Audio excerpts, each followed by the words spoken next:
اعوذ باللہ من الشیطان الرجیم، بسم اللہ الرحمن الرحیم۔ اور اللہ عز و جل کا یہ فرمان، انا اوحینا الیک کما اوحینا الی نوح والنبیین من بعدی، کہ ہم نے بلا شبہ اے محمد صلی اللہ علیہ وآلہ وسلم آپ کی طرف وحی کا نزول اس طرح کیا ہے جس طرح نوح علیہ السلام اور ان کے بعد آنے والے تمام نبیوں کی طرف کیا تھا۔ آپ صلی اللہ علیہ وآلہ وسلم فرما رہے تھے کہ تمام اعمال کا دار و مدار نیت پر ہے، اور ہر عمل کا نتیجہ ہر انسان کو اس کی نیت کے مطابق ہی ملے گا۔ بس جس کی ہجرت ترک وطن دولت و دنیا حاصل کرنے کے لیے ہو یا کسی عورت سے شادی کی غرض سے ہو، بس اس کی ہجرت انہی چیزوں کے لیے ہوگی جن کے حاصل کرنے کی نیت سے اس نے ہجرت کی ہے۔ ایک شخص حارث بن ہشام نامی نے نبی کریم صلی اللہ علیہ وآلہ وسلم سے سوال کیا تھا کہ یا رسول اللہ، آپ پر وحی کیسے نازل ہوتی ہے؟ آپ صلی اللہ علیہ وآلہ وسلم نے فرمایا، وحی نازل ہوتے وقت کبھی مجھ کو گھنٹی کی سی آواز محسوس ہوتی ہے، اور وحی کی یہ کیفیت مجھ پر بہت شاق گزرتی ہے۔ جب یہ کیفیت ختم ہوتی ہے تو میرے دل و دماغ پر اس فرشتے کے ذریعے نازل شدہ وحی محفوظ ہو جاتی ہے، اور کسی وقت ایسا ہوتا ہے کہ فرشتہ بشکل انسان میرے پاس آتا ہے اور مجھ سے کلام کرتا ہے، بس میں اس کا کہا ہوا یاد رکھ لیتا ہوں۔ عائشہ رضی اللہ عنہا کا بیان ہے کہ میں نے سخت کڑاکے کی سردی میں نبی کریم صلی اللہ علیہ وآلہ وسلم کو دیکھا کہ آپ صلی اللہ علیہ وآلہ وسلم پر وحی نازل ہوئی، اور جب اس کا سلسلہ موقوف ہوا تو آپ صلی اللہ علیہ وآلہ وسلم کی پیشانی پسینے سے شرابور تھی۔ نبی کریم صلی اللہ علیہ وآلہ وسلم پر وحی کا ابتدائی دور اچھے سچے پاکیزہ خوابوں سے شروع ہوا۔ آپ صلی اللہ علیہ وآلہ وسلم خواب میں جو کچھ دیکھتے وہ صبح کی روشنی کی طرح صحیح اور سچا ثابت ہوتا۔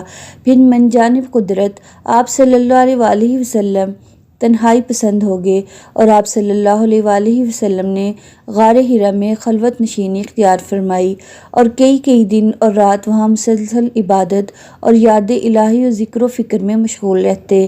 جب تک گھر آنے کو دل نہ چاہتا توشہ ہمراہ لیے وہاں رہتے۔ توشہ ختم ہونے پر اہلیہ محترمہ حضرت خدیجہ رضی اللہ عنہا کے پاس تشریف لاتے اور کچھ توشہ ہمراہ لے جا کر پھر وہ خلوت گزین ہو جاتے۔ یہی طریقہ جاری رہا، یہاں تک کہ آپ صلی اللہ علیہ وآلہ وسلم پر حق منکشف ہو گیا، اور آپ صلی اللہ علیہ وآلہ وسلم غار حرا ہی میں قیام پذیر تھے کہ اچانک جبریل علیہ السلام آپ صلی اللہ علیہ وآلہ وسلم کے پاس حاضر ہوئے اور کہنے لگے، اے محمد پڑھو۔ آپ صلی اللہ علیہ وسلم فرماتے ہیں کہ میں نے کہا میں پڑھنا نہیں جانتا۔ آپ صلی اللہ علیہ وآلہ وسلم فرماتے ہیں کہ فرشتے نے مجھے پکڑ کر اتنے زور سے بھینچا کہ میری طاقت جواب دے گئی، پھر مجھے چھوڑ کر کہا کہ پڑھو۔ میں نے پھر وہی جواب دیا کہ میں پڑھا ہوا نہیں ہوں۔ اس فرشتے نے مجھ کو نہایت ہی زور سے بھینچا کہ مجھ کو سخت تکلیف محسوس ہوئی، پھر اس نے کہا کہ پڑھ۔ میں نے کہا میں پڑھا ہوا نہیں ہوں۔ فرشتے نے تیسری بار مجھ کو پکڑا اور تیسری مرتبہ پھر مجھ کو بھینچا، پھر مجھے چھوڑ دیا اور کہنے لگا کہ پڑھو، اپنے رب کے نام کے ساتھ جس نے پیدا کیا انسان کو خون کی پھٹکی سے بنایا، پڑھو، اور آپ کا رب بہت ہی مہربانیاں کرنے والا ہے۔ بس یہی آیتیں آپ صلی اللہ علیہ وآلہ وسلم جبرائیل علیہ السلام سے سن کر اس حال میں غار حرا سے واپس ہوئے کہ آپ صلی اللہ علیہ وآلہ وسلم کا دل اس انوکھے واقعے سے کانپ رہا تھا۔ آپ صلی اللہ علیہ وآلہ وسلم خدیجہ کے ہاں تشریف لائے اور فرمایا، مجھے کمبل اڑا دو، مجھے کمبل اڑا دو۔ لوگوں نے آپ صلی اللہ علیہ وآلہ وسلم کو کمبل اڑا دیا۔ جب آپ صلی اللہ علیہ وآلہ وسلم کا ڈر جاتا رہا تو آپ صلی اللہ علیہ وآلہ وسلم نے اپنی زوجہ محترمہ خدیجہ رضی اللہ عنہا کو تفصیل کے ساتھ یہ واقعہ سنایا اور فرمانے لگے، مجھ کو اب اپنی جان کا خوف ہو گیا ہے۔ آپ صلی اللہ علیہ وآلہ وسلم کی اہلیہ محترمہ خدیجہ رضی اللہ عنہا نے آپ صلی اللہ علیہ وآلہ وسلم کی ڈھارس بندھائی اور کہا کہ آپ کا خیال صحیح نہیں ہے، اللہ کی قسم آپ کو اللہ کبھی رسوا نہیں کرے گا۔ آپ تو اخلاق فاضلہ کے مالک ہیں، آپ تو کنبہ پرور ہیں، بے کسوں کا بوجھ اپنے سر پر رکھ لیتے ہیں۔ مفلسوں کے لیے آپ کماتے ہیں، مہمان نوازی میں آپ بے مثال ہیں، اور مشکل وقت میں آپ امر حق کا ساتھ دیتے ہیں۔ ایسے حصافِ حسنہ والا انسان یوں بے وقت ذلت و خواری کی موت نہیں پا سکتا۔ پھر مزید تسلی کے لیے خدیجہ رضی اللہ عنہا آپ صلی اللہ علیہ وآلہ وسلم کو ورقہ بن نوفل کے پاس لے گئیں، جو ان کے چچا زاد بھائی تھے اور زمانہ جاہلیت میں نصرانی مذہب اختیار کر چکے تھے اور عبرانی زبان کے کاتب تھے۔ چنانچہ انجیل کو بھی حسب منشا خداوندی عبرانی زبان میں لکھا کرتے تھے۔ انجیل سریانی زبان میں نازل ہوئی تھی اور پھر اس کا ترجمہ عبرانی زبان میں ہوا۔ ورقہ اسی کو لکھتے تھے۔ وہ بہت بوڑھے ہو گئے تھے، یہاں تک کہ ان کی بینائی بھی رخصت ہو چکی تھی۔ خدیجہ رضی اللہ عنہا نے ان کے سامنے آپ صلی اللہ علیہ وآلہ وسلم کے حالات بیان کیے اور کہا کہ اے چچا زاد بھائی، اپنے بھتیجے کی زبانی ذرا ان کی کیفیت سن لیجئے۔ وہ بولے، بھتیجے، آپ نے جو کچھ دیکھا ہے اس کی تفصیل سناؤ۔ چنانچہ آپ صلی اللہ علیہ وآلہ وسلم نے از اول تا آخر پورا واقعہ سنایا، جسے سن کر ورقہ بے اختیار بول اٹھے کہ یہ تو وہی ناموس معزز رازدان فرشتہ ہے جسے اللہ نے موسیٰ علیہ السلام پر وحی دے کر بھیجا تھا۔ کاش میں آپ کی عہد نبوت کے شروع ہونے پر جوان عمر ہوتا، کاش میں اس وقت تک زندہ رہتا جبکہ آپ صلی اللہ علیہ وآلہ وسلم کی قوم آپ کو اس شہر سے نکال دے گی۔ رسول اللہ صلی اللہ علیہ وآلہ وسلم نے یہ سن کر تعجب سے پوچھا، کیا وہ لوگ مجھ کو نکال دیں گے حالانکہ میں تو ان میں صادق و امین مقبول ہوں؟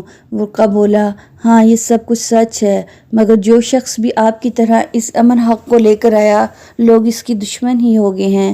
اگر مجھے آپ کی نبوت کا وہ زمانہ مل جائے تو میں آپ کی پوری مدد کروں گا۔ مگر ورقہ کچھ دنوں کے بعد انتقال کر گئے، پھر کچھ عرصہ تک وحی کی آمد موقوف رہی۔ آپ صلی اللہ علیہ وآلہ وسلم نے وحی کے رک جانے کے اس زمانے کے حالات بیان کرتے ہوئے فرمایا ہے کہ ایک روز میں چلا جا رہا تھا کہ اچانک میں نے آسمان کی طرف ایک آواز سنی اور میں نے اپنا سر آسمان کی طرف اٹھایا، کیا دیکھتا ہوں وہی فرشتہ جو میرے پاس غار حرا میں آیا تھا، وہ آسمان و زمین کے بیچ میں ایک کرسی پر بیٹھا ہوا ہے۔ میں اس سے ڈر گیا اور گھر آنے پر میں نے پھر کمبل اوڑھنے کی خواہش ظاہر کی۔ اس وقت اللہ کی طرف سے یہ آیات نازل ہوئیں، اے لحاف اوڑھ کر لیٹنے والے، اٹھ کھڑا ہو اور لوگوں کو عذاب الہی سے ڈرا اور اپنے رب کی بڑائی بیان کر اور اپنے کپڑوں کو پاک صاف رکھ اور گندگی سے دور رہ۔ اس کے بعد وحی تیزی کے ساتھ پے در پے آنے لگی۔ اس حدیث کو یحییٰ بن بکیر کے علاوہ لیث بن سعد سے عبداللہ بن یوسف اور ابو صالح نے بھی روایت کیا ہے، اور عقیل کے علاوہ زہری سے ہلال بن رواد نے بھی روایت کی ہے۔ یونس اور معمر نے اپنی روایت میں لفظ فوادہ کی جگہ بوادرہ نقل کیا ہے۔ انہوں نے ابن عباس رضی اللہ عنہ سے کلام الہی لا تحرک بی لسانک لتعجل بہ الخی تفسیر کے سلسلے میں سنا کہ رسول اللہ صلی اللہ علیہ وآلہ وسلم نزول قرآن کے وقت بہت سختی محسوس فرمایا کرتے تھے، اور اس کی علامتوں میں سے ایک یہ بھی تھی کہ یاد کرنے کے لیے آپ اپنے ہونٹوں کو ہلاتے تھے۔ ابن عباس رضی اللہ عنہ نے کہا، میں اپنے ہونٹ ہلاتا ہوں جس طرح آپ ہلاتے تھے۔ سعید کہتے ہیں، میں بھی اپنے ہونٹ ہلاتا ہوں جس طرح ابن عباس رضی اللہ عنہ کو میں نے ہلاتے دیکھا۔ پھر انہوں نے اپنے ہونٹ ہلائے۔ ابن عباس رضی اللہ عنہ نے کہا، پھر یہ آیت اتری، اے محمد، قرآن کو جلد یاد کرنے کے لیے اپنی زبان نہ ہلاؤ، اس کا جمع کر دینا اور پڑھا دینا ہمارا ذمہ ہے۔ ابن عباس رضی اللہ عنہ کہتے ہیں، یعنی قرآن آپ صلی اللہ علیہ وآلہ وسلم کے دل میں جما دینا اور پڑھا دینا ہمارا ذمہ ہے، پھر جب ہم پڑھ چکیں تو اس پڑھے ہوئے کی اتباع کرو۔ ابن عباس رضی اللہ عنہ فرماتے ہیں کہ آپ اس کو خاموشی کے ساتھ سنتے رہو، اس کے بعد مطلب سمجھا دینا ہمارا ذمہ ہے، پھر یقیناً یہ ہماری ذمہ داری ہے کہ آپ اس کو پڑھو، یعنی اس کو محفوظ کر سکو۔ چنانچہ اس کے بعد جب آپ کے پاس جبریل علیہ السلام آتے تو آپ توجہ سے سنتے، جب وہ چلے جاتے تو رسول اللہ صلی اللہ علیہ وآلہ وسلم اس وحی کو اسی طرح پڑھتے جس طرح جبرائیل علیہ السلام نے اسے پڑھا تھا۔ رسول اللہ صلی اللہ علیہ وآلہ وسلم سب لوگوں سے زیادہ جواد سخی تھے، اور رمضان میں دوسرے اوقات کے مقابلے میں جب جبریل علیہ السلام آپ صلی اللہ علیہ وآلہ وسلم سے ملتے بہت ہی زیادہ جود و کرم فرماتے۔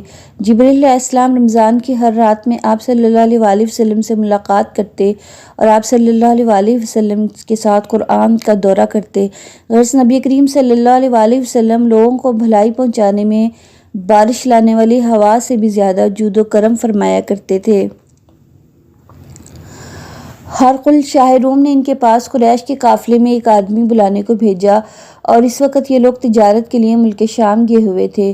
یہ وہ زمانہ تھا جب رسول اللہ صلی اللہ علیہ وآلہ وسلم نے قریش اور ابو سفیان سے ایک وقتی عہد کیا ہوا تھا۔ جب ابو سفیان اور دوسرے لوگ ہرقل کے پاس ایلیا پہنچے جہاں ہرقل نے دربار طلب کیا تھا، اس کے گرد روم کے بڑے بڑے لوگ، علماء، وزراء، امراء بیٹھے ہوئے تھے۔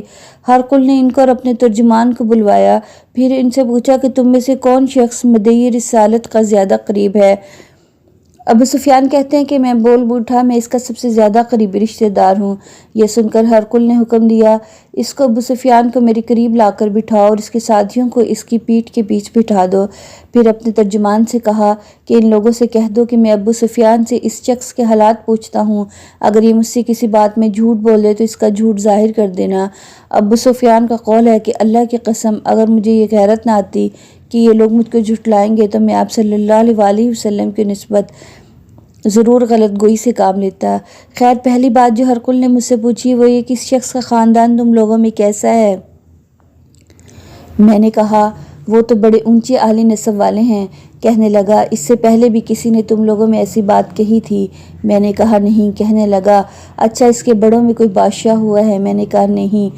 پھر اس نے کہا بڑے لوگوں نے اس کی پیروی اختیار کی یا کمزور لوگوں نے؟ میں نے کہا نہیں، کمزوروں نے۔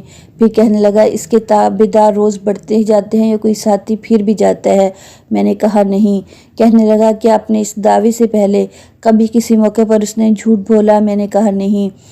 اور اب ہماری اس سے صلح کی ایک مقرر مدت ٹھہری ہوئی ہے، معلوم نہیں وہ اس میں کیا کرنے والا ہے۔ ابو سفیان کہتے ہیں میں اس بات کے سوا اور کوئی جھوٹ اس گفتگو میں شامل نہ کر سکا۔ ہرقل نے کہا کیا تمہاری اس سے کبھی لڑائی بھی ہوتی ہے؟ ہم نے کہا ہاں۔ پھر بولا پھر تمہاری اس کی جنگ کا کیا حال ہوتا ہے؟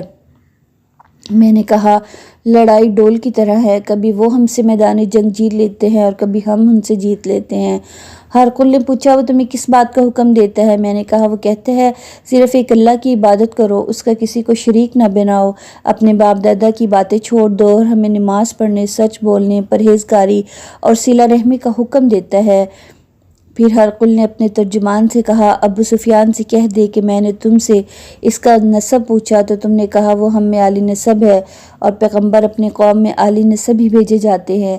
میں نے تم سے پوچھا کہ دعویٰ نبوت کی یہ بات تمہارے اندر اس سے پہلے کسی اور نے بھی کہی تھی تو تم نے جواب دیا نہیں۔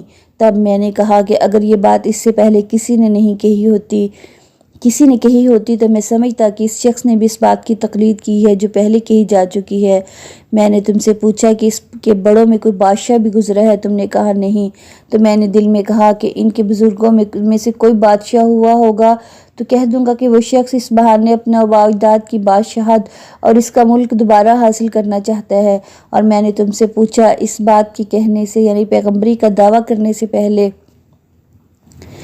تم نے کبھی اس کو دروغ گوئی کا الزام لگایا ہے؟ تم نے کہا نہیں۔ تو میں نے سمجھ لیا جو شخص آدمیوں کے ساتھ دروغ گوئی سے بچے وہ اللہ کے بارے میں کیسے جھوٹی بات کہہ سکتا ہے۔ اور میں نے تم سے پوچھا کہ بڑے لوگ اس کی پیرو ہوتے ہیں یا کمزور آدمی؟ تم نے کہا کمزوروں نے اس کی اتباع کی، تو دراصل یہی لوگ پیغمبروں کے متبعین ہیں۔ اور میں نے تم سے پوچھا کہ اس کے ساتھی بڑھ رہے ہیں یا کم ہو رہے ہیں؟ تم نے کہا کہ وہ بڑھ رہے ہیں اور ایمان کی کیفیت یہی ہوتی ہے حتیٰ کہ وہ کامل ہو جاتا ہے۔ اور میں نے تم سے پوچھا آیا کوئی شخص اس کے دین سے ناخوش ہو کر مرتد بھی ہو جاتا ہے؟ تم نے کہا نہیں۔ تو ایمان کی خاصیت بھی یہی ہے، جن کے دلوں میں اس کی مسرت رچ بس جائے وہ اس سے لوٹا نہیں کرتے۔ اور میں نے تم سے پوچھا آیا وہ کبھی عہد شکنی کرتے ہیں؟ تم نے کہا نہیں۔ پیغمبروں کا یہی حال ہوتا ہے، وہ عہد کی خلاف ورزی نہیں کرتے۔ اور میں نے تم سے کہا کہ وہ تم سے کس چیز کے لیے کہتے ہیں؟ تم نے کہا کہ وہ ہمیں حکم دیتے ہیں کہ اللہ کی عبادت کرو، اس کے ساتھ کسی کو شریک نہ ٹھہراؤ، اور تمہیں بتوں کی پرستش سے روکتے ہیں، سچ بولنے اور پرہیزگاری کا حکم دیتے ہیں۔ لہٰذا اگر یہ باتیں جو تم کہہ رہے ہو سچ ہے تو عنقریب وہ اس جگہ کا مالک ہو جائے گا کہ جہاں یہ دونوں میرے دونوں پاؤں ہیں۔ مجھے معلوم تھا کہ وہ پیغمبر آنے والا ہے، مگر مجھے یہ معلوم نہیں تھا کہ وہ تمہارے اندر ہوگا۔ اگر میں جانتا کہ اس تک پہنچ سکوں گا تو اس سے ملنے کے لیے ہر تکلیف گوارا کرتا۔ اگر میں اس کے پاس ہوتا تو اس کے پابند ہوتا۔ ہرقل نے رسول اللہ صلی اللہ علیہ وآلہ وسلم کو وہ خط منگوایا جو آپ نے دحیہ کلبی رضی اللہ عنہ کے ذریعے حاکم بصرہ کے پاس بھیجا تھا، اور اس نے وہ ہرقل کے پاس بھیج دیا تھا۔ پھر اس کو پڑھا تو اس میں لکھا تھا، اللہ کے نام کے ساتھ جو نہایت مہربان اور رحم والا ہے۔ اللہ کے بندے اور اس کے پیغمبر محمد صلی اللہ علیہ وآلہ وسلم کی طرف سے یہ خط ہے شاہ روم کے لیے۔ اس شخص پر سلام ہو جو ہدایت کی پیروی کرے۔ اس کے بعد میں آپ صلی اللہ علیہ وآلہ آپ کے سامنے دعوت اسلام پیش کرتا ہوں۔ اگر آپ اسلام لے آئیں گے تو سلامتی نصیب ہوگی، اللہ آپ کو دوہرا ثواب دے گا، اور اگر آپ روگردانی کریں گے تو آپ کی رعایا کا گناہ بھی آپ ہی پر ہوگا۔ اور اے اہل کتاب، ایک ایسی بات پر آ جاؤ جو ہمارے اور تمہارے درمیان یکساں ہے، وہ یہ کہ ہم اللہ کے سوا کسی کی عبادت نہ کریں اور کسی کو اس کا شریک نہ ٹھہرائیں، اور نہ ہم میں سے کسی کو اللہ کے سوا اپنا رب بنائیں۔ پھر اگر وہ اہل کتاب منہ پھور لیں تو مسلمانوں، تم ان سے کہہ دو کہ تم مانو یا نہ مانو، ہم تو ایک اللہ کے اطاعت گزار ہیں۔ ابو سفیان کہتے ہیں، جب ہرقل نے جو کچھ کہنا تھا کہہ دیا، وہ خط پڑھ کر فارغ ہوا تو اس کے ارد گرد بہت شور و غوغا ہوا، بہت سی آوازیں اٹھی اور ہمیں باہر نکال دیا گیا۔ تب میں نے اپنے ساتھیوں سے کہا، ابو قباشہ کے بیٹے نبی کریم صلی اللہ علیہ وآلہ وسلم کا معاملہ تو بہت بڑھ گیا، دیکھو تو اس بنی اصفر قباشہ بھی ڈرتا ہے۔ مجھے اس وقت اس بات کا یقین ہو گیا تھا کہ نبی کریم صلی اللہ علیہ وآلہ وسلم ان قریب غالب ہو کر رہیں گے، حتیٰ کہ اللہ نے مجھے مسلمان بنا کر دیا۔ راوی کا بیان ہے کہ ابن ناطور ایلیہ کا حاکم ہرقل کا مصاحب اور شام کے نصارہ کا لاٹ پادری بیان کرتا تھا کہ ہرقل جب ایلیہ آیا، ایک دن صبح کو اٹھا تو اس کے درباریوں نے دریافت کیا کہ آج ہم آپ کی بدلی حالت پاتے ہیں، کیا وجہ ہے؟ ابن ناطور کا بیان ہے، ہرقل نجومی تھا، علم نجوم میں وہ پوری مہارت رکھتا تھا۔